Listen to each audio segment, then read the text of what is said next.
Massive workforce restructuring continues throughout the federal government. It's estimated that more than 150,000 employees have taken early retirement and another 150,000 have either been fired or relieved of their duties. Now, one of the agencies impacted the most was the Center for Disease Control. I'm Beth Yates, and I speak exclusively to one of those employees. It's 5:45 in the morning, and I remember thinking, this is an April Fool's joke. No April Fool's joke.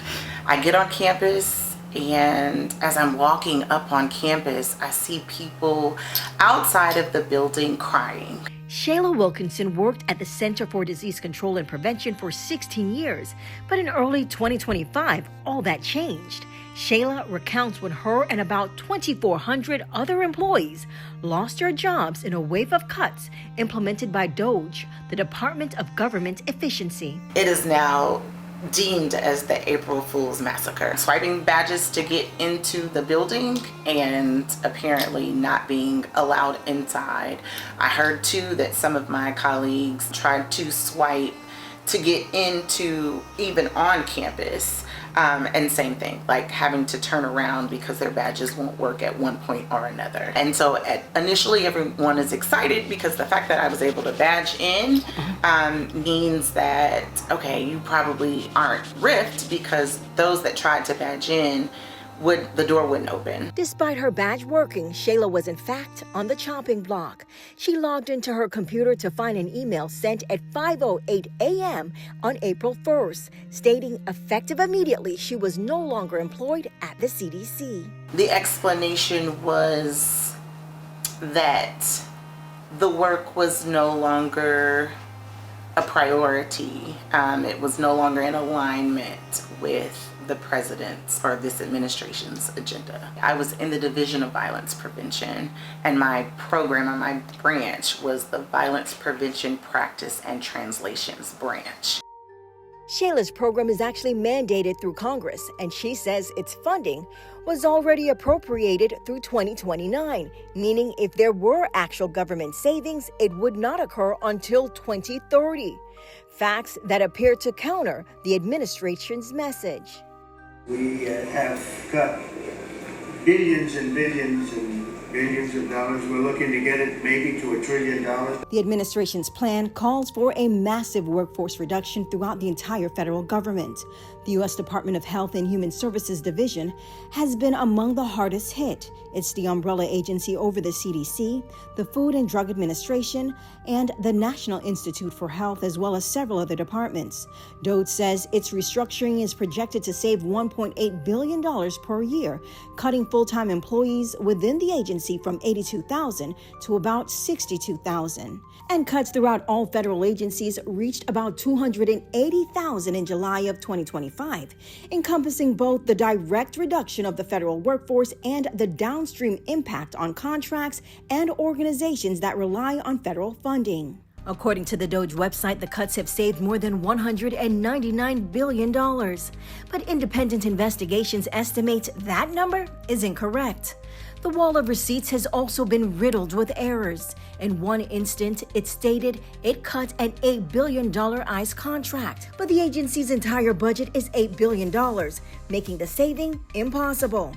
After the error was called out, the claim was corrected and the savings reduced to just $8 million. A New York Times investigation also found instances where single cuts were counted multiple times and contracts that were already paid out were listed as part of the cuts. And Shayla says not only are those savings unlikely, but so are the ones being claimed for her division. She adds the impacts go beyond those let go. We focus on different forms of violence. So my specific area was sexual violence, rape prevention, and education. I have Region 7 and 8. And so that's your Montana, South Dakota, North Dakota, Wyoming. So those areas, the very rural areas where everyone knows everyone, so it's not talked about a lot. It's more of it doesn't happen here. And when they start to see the numbers and start receiving that education to realize that it does happen here. It's happened to your neighbor. Wow. It's happened to your church member, your clergy. Like, it does happen here. And this is what we're doing to prevent that. Shayla says her actual program still exists, even though much of the program implementers have been let go. So at this point, it is unclear how effective the program has been compared to previous years.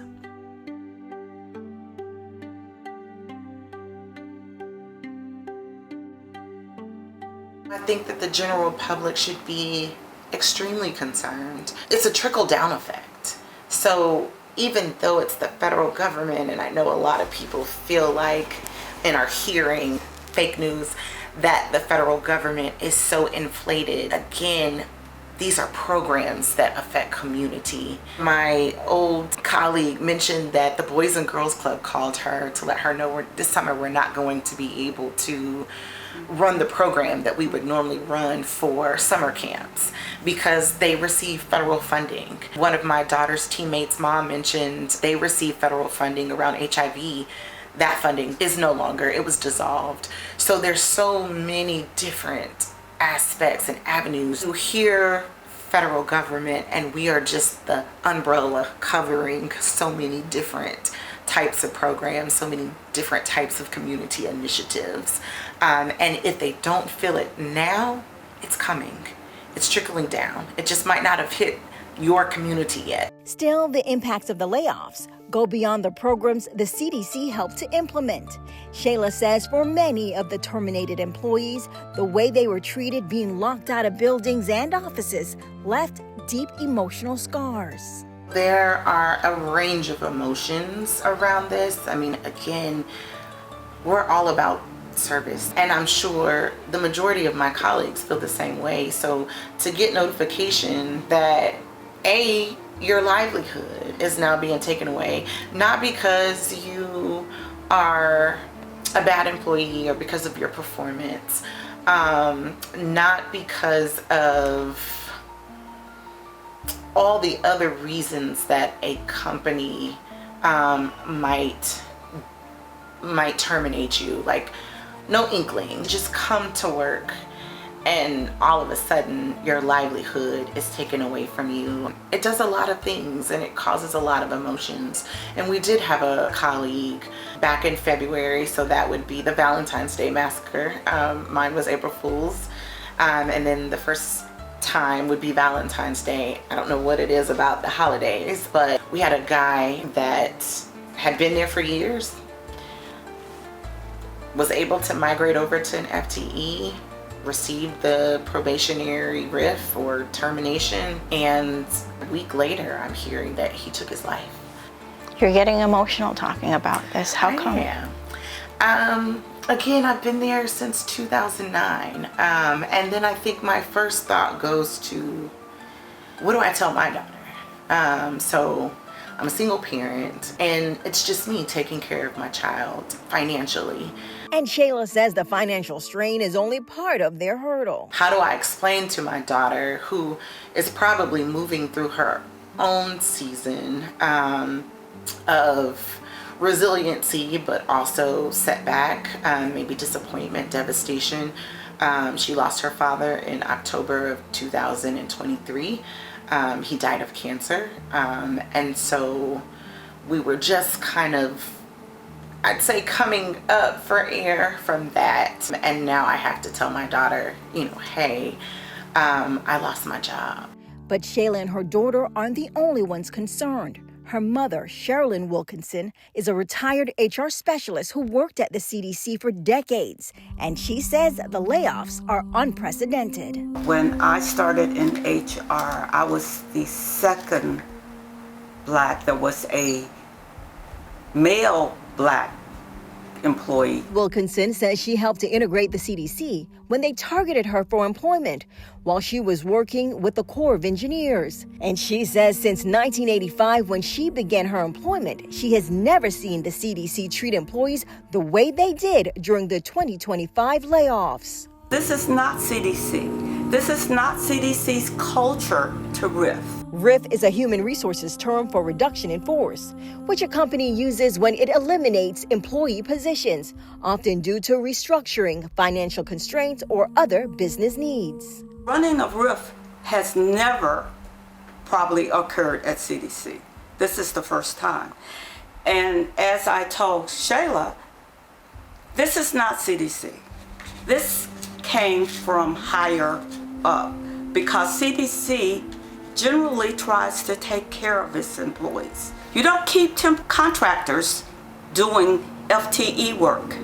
You don't keep temporary employees and get rid of permanent employees.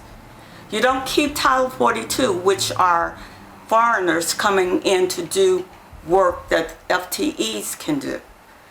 Those people would be the first people terminated. Then the RIF would start.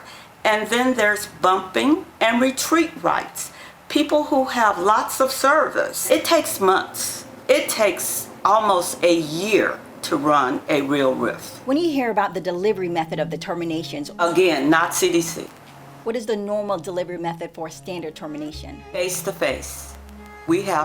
I have, as an HR specialist, I have sat with employees who were being terminated for cause. The money that Doge is saying that they have saved the government, they're going to pay twice that amount because of the lawsuits, the pain and suffering, the way that this was done. It's going to cost America.